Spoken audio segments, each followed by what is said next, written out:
আসসালামু আলাইকুম। ইরানবাসীর আজকের দিনটি খুবই কষ্টকর এবং বেদনাদায়ক। আপনারা জানেন, ইসরায়েল এবং আমেরিকা এই দুই দেশ একযোগে হামলা চালায়। সেই হামলায় কিন্তু ইরানের সর্বোচ্চ ধর্মীয় নেতা আয়াতুল্লাহ আলী খামেনি তাকে কিন্তু হত্যা করে।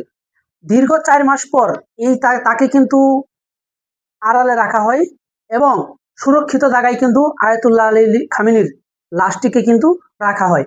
তো দীর্ঘ 4 মাস পর তাকে যেই দাফন ব্যবস্থা করতেছে ইরানবাসী, আপনারা জানেন, ইরানের প্রত্যেকটা নাগরিক, মহিলা থেকে শুরু করে ছোট ছোট বাচ্চারা, তারা কিন্তু লাল পতাকা নিয়ে কিন্তু তার জানাজায় উপস্থিত হয়।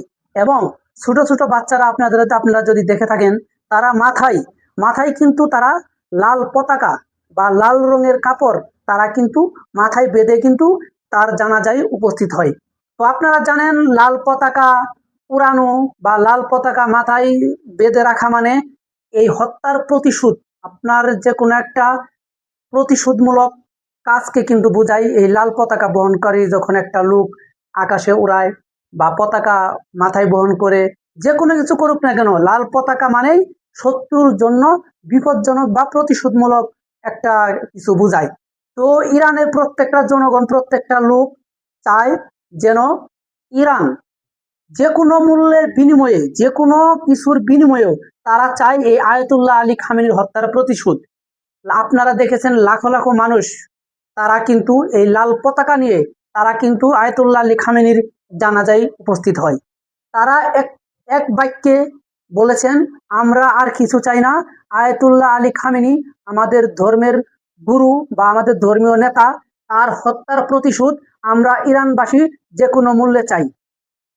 তো দেখেন, আজকে ইরানের জনগণ, ইরানবাসী, আমেরিকা চেয়েছিল আয়াতুল্লাহ আলী খামেনির মৃত্যুর পর ইরান ভেঙে তছনছ হয়ে যাবে, ইরানের নেতৃত্ব দেওয়ার মতো লোক থাকবে না। তো এই যে দেখেন, আসলে ইরান, তাদের কিন্তু নেতৃত্বের অভাব নেই। একের পর এক নেতা হারানোর পরেও তারা কিন্তু তাদের নেতৃত্বে কিন্তু লোক পেয়েছে। তো ইরানের জনগণ কখনোই মনোবল হারায়নি। তারা সর্বদাই সবসময় তাদের আইনের প্রতি শ্রদ্ধা রেখে তারা সার্বক্ষণিক তাদের যেই আলোচনা বা তাদের যেই গণমাধ্যমে যেই সম্প্রচার করা বক্তব্য, তারা সর্বসময় তারা চায় আমরা যুদ্ধের মাধ্যমেই জয়ী হব।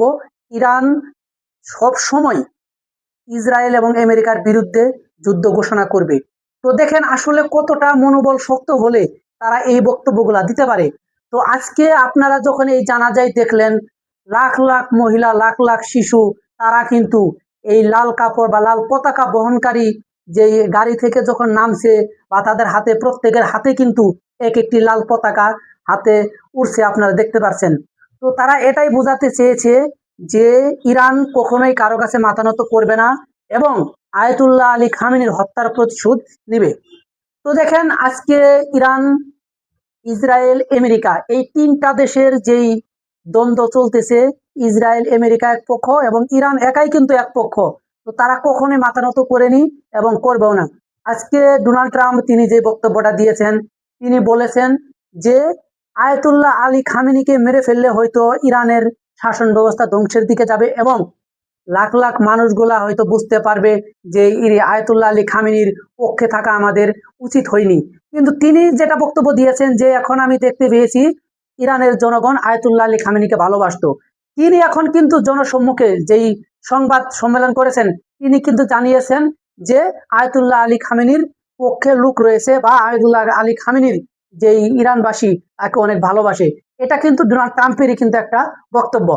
তো আজকে ইরানবাসী অবশ্যই সুখে স্তব্ধ, তাদের আজ কিছু নেই। আজকে তাদের প্রিয় নেতাকে হারানোর পর তারা যেভাবে কান্নায় ভেঙে পড়েছেন, তো দেখার মতো আসলে মনস্তব্ধ, আমাদের মনটা অনেক হয়ে যায়, আমরা কোনোভাবেই ধরে রাখতে পারি না তাদের কান্না দেখে।